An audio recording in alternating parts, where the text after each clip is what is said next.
요한복음 1장부터 12장까지 읽도록 하겠습니다. 오늘 요한복음 1장부터 12장까지 읽게 되고요. 요한복음 이제 들어가는데, 요한복음 4복음서 중에 가장 독특한 복음서이죠. 앞에 마태, 마가, 누가 복음은 같은 관점을 갖고 있다 그래서 공관복음, 공통의 관점, 공관복음이라고 부릅니다. 요한복음은 그와 다릅니다. 요한복음은 이 세 개의 복음서보다 더 후대에 기록되었습니다. 요한복음은 AD 90년경, 그러니까 AD 95년경에 요한이 밤모섬에 유배되고 그 이후에 요한계시록을 쓰게 되는데요. 그 이전에 유배되기 전에 기록한 책이 아닌가라고 추정합니다. 물론 저자를 요한이라고 추정합니다. 요한복음에 나오는 그 제자들의 이름이 여러 명 거론됩니다. 그런데 여기서 요한의 이름이 거론되지 않아요. 세례 요한의 이름은 나오지만 사도 요한의 이름이 거론되지 않습니다. 본인의 이름을 거론하지 않고요.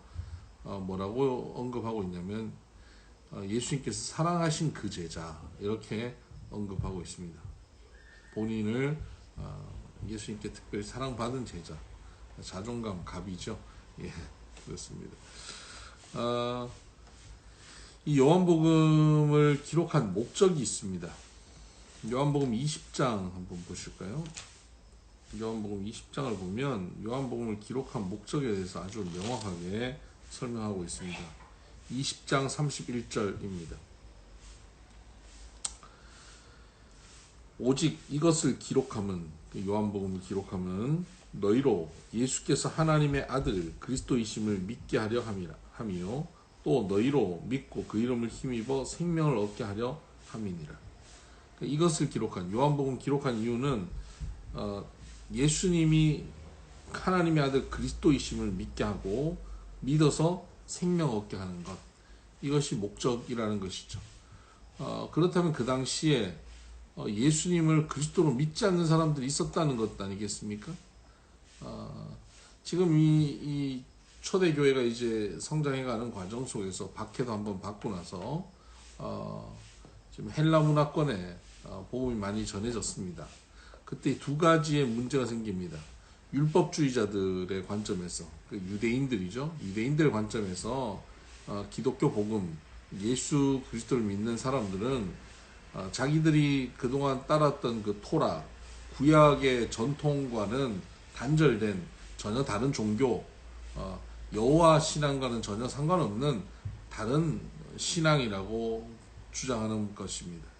그에 대해서 요한복음에서 요한은 아니다.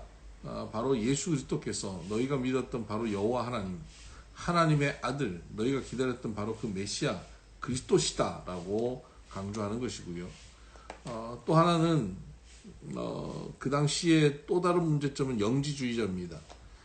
영지주의자는 영과 육을 딱 구분해서 나누고, 육은 더러운 것, 영은 거룩한 것이라고 나눕니다.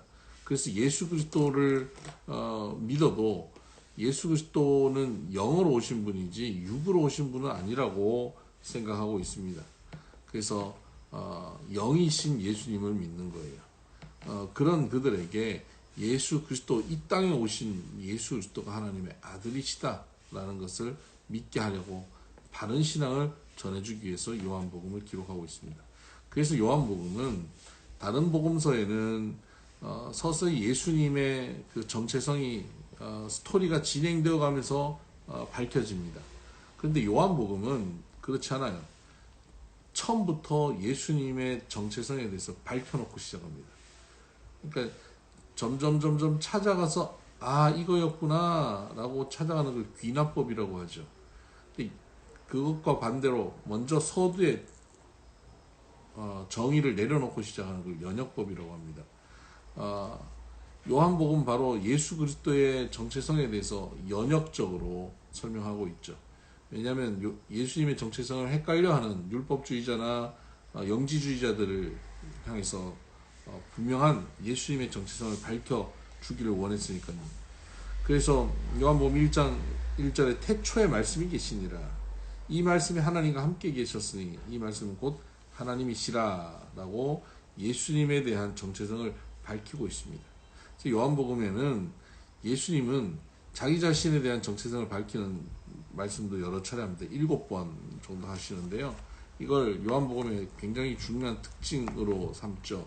7개의 자기 정체성을 밝히는 에고 에이미, 나는 무엇이다 라고 밝히는 내용인데, 나는 생명의 떡이다, 나는 세상의 빛이다, 나는 양의 문이다, 나는 선한 목자다, 나는 부활과 생명이다, 나는 길과 진리요 생명이다, 나는 포도나무다. 이렇게 7번 예수님이 스스로 나는 무엇이다 라고 밝히는 내용이 나옵니다.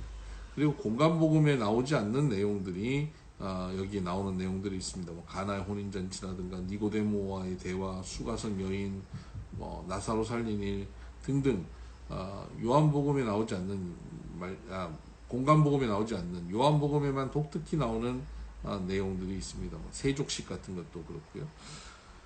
자, 이런 관점으로 이제 요한복음을 함께 볼 텐데, 요한복음 1장 11절 보면 자기 땅에 오매 자기 백성이 영접하지 아니하였으나 영접하는 자고 그 이름을 믿는 자들에게는 하나님의 자녀가 되는 권세를 주셨으니, 영접하면 하나님 자녀가 되는 권세를 주셨다 그래서 그냥 나 영접합니다 이런 수준이 아니라는 겁니다.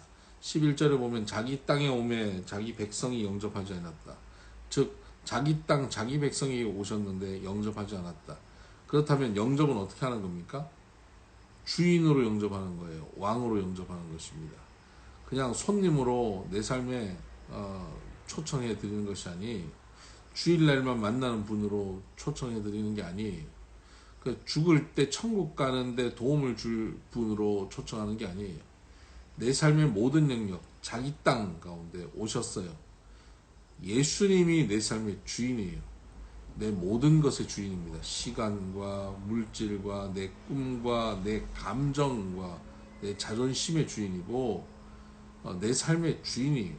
그렇게 주님을 내 삶의 주인으로 모신 사람, 그 사람이 바로 하나님의 자녀가 되는 권세를 얻게 된다 하는 것이죠. 2장에 가면 2장 가나의 혼인잔치 이야기가 나오거든요. 가나의 혼인잔치에서 포도주가 떨어집니다. 예수님께서 아직 사역하시기를 본격적으로 사역 공생애를 시작하기 전인데 어머니가 부탁을 하는 거죠. 혼인잔치에서 당시에 포도주가 떨어진다는 것은 굉장히 심각한 문제였습니다. 그래서 예수님께서는 그 규례대로 들어올 때 그 항아리에서 물을 떠서 손을 씻게 되는 그 항아리가 있는데 그 항아리에다가 물을 갖다 부어라고 하인들에게 명합니다. 6독의 항아리가 있었습니다. 한 독이 113리터 정도 됩니다. 100리터라고 치면 6항아리면 600리터, 총 한 670리터 정도 되는데요. 이것을 어떤 분이 이제 재밌게 오늘의 포도주병으로 이렇게 환산을 해보셨어요. 해보니까 대략 한 908병 정도 나오더랍니다. 여러분, 예수님께서 포도주가 떨어진 그곳에 900병의 포도주, 거의 1000병의 포도주를 만들어 주신 거예요. 너무 과음을 시키실 것 같기도 한데, 잔치의 기쁨이 사라진 그곳, 잔치의 기쁨이 없어진 그곳에 기쁨을 회복시켜 주시는 예수님은 넘치게 채워주십니다. 풍성히 채워주시는 거예요. 하나님의 은혜와 하나님의 복은 넘치는 복입니다. 풍성한 복. 오늘 우리의 삶 가운데 하나님의 이러한 넘치는 은혜, 넘치는 풍성한 복, 넘치는 복이 있게 되기를 바랍니다. 3장에 보면 3장 22절 이하에 예수님께서 예수님의 제자들과 함께 세례를 베푸시고 그 세례 베푸시는 것을 본 세례요한의 제자들이 세례요한에게 가서 일러 바쳤어요. 저 사람이 세례를 베푼다. 당신 우리 선생님의 특허 아닙니까? 라고 얘기할 때 요한이 이렇게 말합니다. 28절, 내가 말한 바 나는 그리스도가 아니오 그의 앞에 보내심을 받은 자라 한 것을 증언할 자는 너희니라. 신부를 취하는 자는 신랑이나 서서 신랑의 음성을 듣는 친구가 크게 기뻐하나니 나는 이러한 기쁨으로 충만하였노라. 그는 흥하여야겠고 나는 쇠하여야 하리라 하니라. 자기는 들러리라는 거예요. 신부를 취하는 자는 신랑이라는 거예요.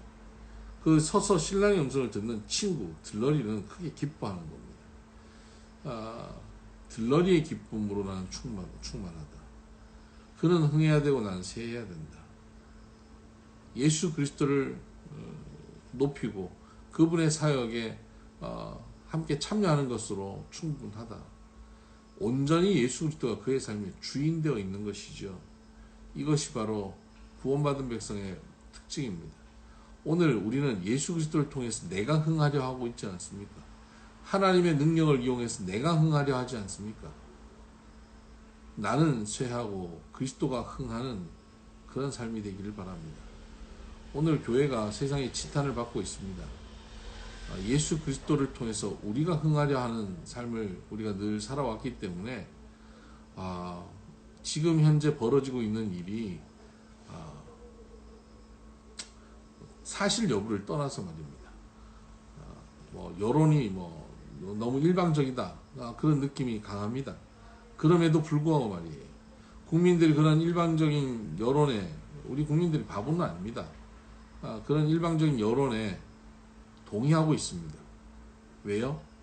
이번에 이러한 일들만이 아니라 그동안 교회가 보여줬던 행태가 너무나 부정적이었기 때문에 그렇습니다. 그리스도를 흥하게 하는 것이 아니라 그리스도를 통해서 내가 흥하게 되는 삶을 추구하는 그리스도인들이 가득했기 때문이죠. 지금이라도 이제 우리 한국교회가 나는 쇠하고 그리스도가 흥하는, 나는 쇠하고 이웃을 흥하게 하는, 나는 쇠하고 주의 몸된 교회가 흥하게 되는, 내 자존심, 내 감정, 자기 증명에 초점이 있는 것이 아니라 예수 그리스도를 드러내고 하나님 나라를 위해서 먼저 그의 나라와 그의 의를 찾고 구하는 그런 삶으로 우리가 돌아가야 할 것이라 믿습니다.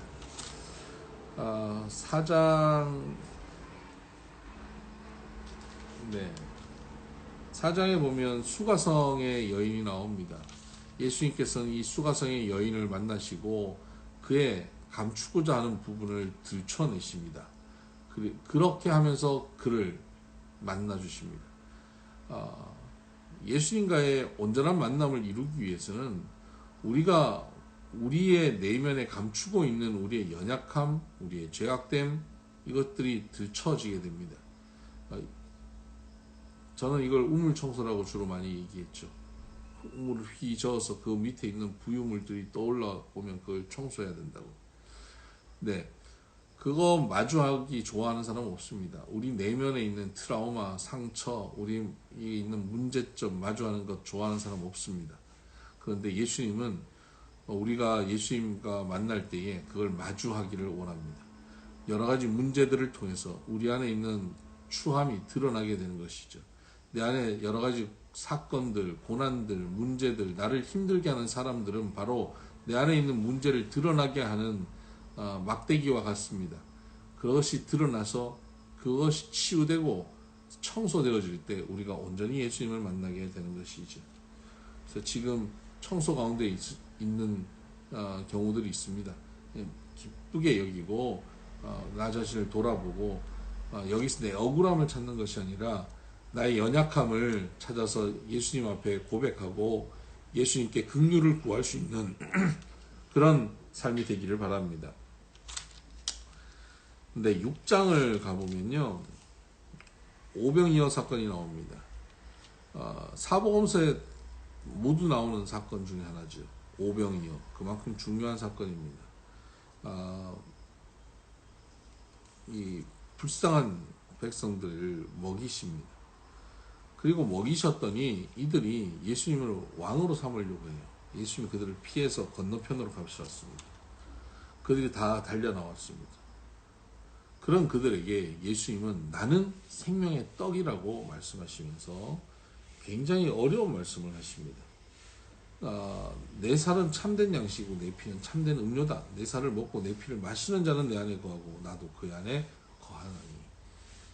내 살을 먹어라, 내 피를 마셔라, 이런 어려운 말씀을 하세요. 그랬더니 이 따라왔던 제자들이 여럿이 고개를 흔들어요. 말씀이 어렵다. 그리고는 66절, 그때부터 그의 제자 중에서 많은 사람이 떠나가고 다시 그와 함께 다니지 아니하더라. 많은 제자들이 따랐던 이유가 뭡니까? 먹을 것 해결했기 때문입니다. 왕으로 삼으려고 했던 이유가 뭡니까? 먹을 것 해결하는 능력이 있는 분이기 때문에 그렇습니다. 백성들은 이념이 중요하지 않습니다. 어떤 이념으로 나라를 다스리느냐, 그거 별로 중요하지 않아요. 문제는 경제다. 그렇습니다. 잘 먹고 잘 살게 해주면 그 정권이 훌륭한 정권이고 그 정부가 훌륭한 정부고 대통령이 훌륭한 대통령이 되는 거예요. 세상의 왕은 그렇습니다. 그래서 이 사람들은 예수 그리스도를 왕으로 모시려고 한 것입니다. 잘 먹고 잘 살게 해줄 것 같거든요. 근데 예수님은 그런 이들의 초점을 바꿔놓습니다. 영원한 생명으로 끌고 가고 있습니다. 근데 그들이 거부하죠. 그들은 여전히 세상에서 잘 먹고 잘 사는데 초점을 두고 있기 때문입니다. 예수님께서는 우리가 이 세상에서 호의호식 하는 데만 관심을 가지기를 원하지 않습니다. 아니, 거기에 초점이 있지 않습니다. 우리가 이 세상 가운데서 예수 그리스도를 만나 성화되어지고 거룩한 하나님의 백성으로 하나님 나라를 이루어가는 데 초점을 두고 있습니다. 그런 과정에 필요한 물질이 있다면 그 물질을 부어주시는 것이지 물질이 목적이 되게 하지 않으십니다. 그런데 사람들은 물질이 목적되어서 예수님을 따릅니다. 그러다가 물질이 채워지지 않으니까 떠나버리는 것입니다. 우리는 무엇 때문에 예수님 따라갑니까?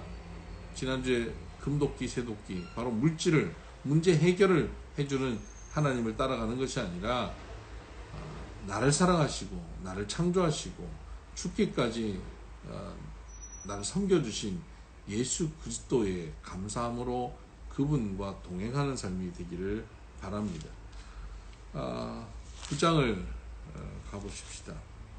스토리 많은데 9장 1절을 보면요, 예수께서 길을 가실 때 날 때부터 맹인된 사람을 보신지라. 제자들이 물어 이르되 랍비여, 이 사람이 맹인으로 난 것이 누구의 죄로 인함이니까? 자기니까 그의 부모니까? 날 때부터 맹인된 사람이 있는데 제자들이 그 맹인을 보자마자 하는 질문은 맹인된 이유가 뭡니까? 자기 죄 때문입니까? 부모 죄 때문입니까? 라고 말합니다. 우리는 늘 이런 경향이 있습니다. 어떤 문제가 있으면 그 문제를 분석하기 바쁩니다. 그 문제의 원인이 뭔가? 라고 분석하려고 하죠. 예수님은 그런 질문에 대해서 이렇게 말씀하십니다. 예수께서 대답하시되 이 사람이냐 그 부모의 죄로 인한 것이냐 것이 아니라 이 사람이나 그 부모의 죄로 인한 것이 아니라 그에게서 하나님이 하시는 일을 나타내고자 하심이라. 원인을 분석하는 초점에 초점을 맞추지 않고 이 맹인의 삶을 통하여서 이루고자 하는 하나님의 목적에 초점이 있습니다.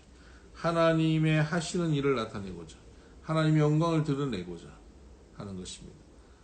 여러분, 우리가 이 땅을 살아가다 보면 여러 가지 문제들을 만납니다. 그 문제의 원인은 정말 다양합니다. 근데 우리는 늘 그 문제의 원인을 분석하고 그래서 다시는 그 문제를 당하지 않으려고 하죠. 근데 여러분, 다양한 문제들의 원인이 있어요.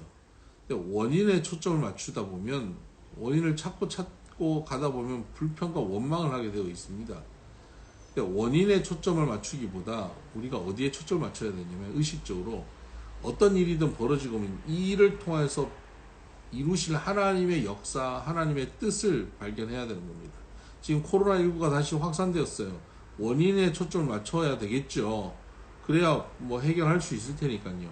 근데 원인에만 초점 맞춰서 뭐가 잘못됐다는 것보다 중요한 건 뭐냐면, 우리는 이것을 어떻게 봐야 되냐, 이 일을 통하여서 하나님 우리에게 하시고자 하는 메시지는 무엇인가, 이걸 해석하는데 우리가 초점을 두고 있어야 되는 것입니다. 지금 환경오염, 이 일을 통해서 하나님이 내게 주시는 말씀은 무엇인가, 여기에 초점을 둬야 되는 것이죠. 오늘 우리의 삶에 여러 가지 문제들이 있어요. 그 문제들을 통해서 하나님은 어떻게 일하실 것인가 기대해야 하는 것입니다. 그걸 믿고 구해야 됩니다. 오늘 아침에도 이 문제의 원인이 뭐냐, 왜 이런 사람을 내게 붙여주셨냐, 왜 이런 일을 주셨냐, 이렇게 따지는 것이 아니라 하나님 이런 일이 벌어졌네요. 어떤 이유로 이런 일이 벌어졌는지 저는 정확하게 알지 못하지만 하나님 이 일을 합력하여 선을 이루어 주시옵소서. 이를 통하여 먼저 하나님의 나라와 하나님의 의가 이루어질 수 있게 인도해 주세요.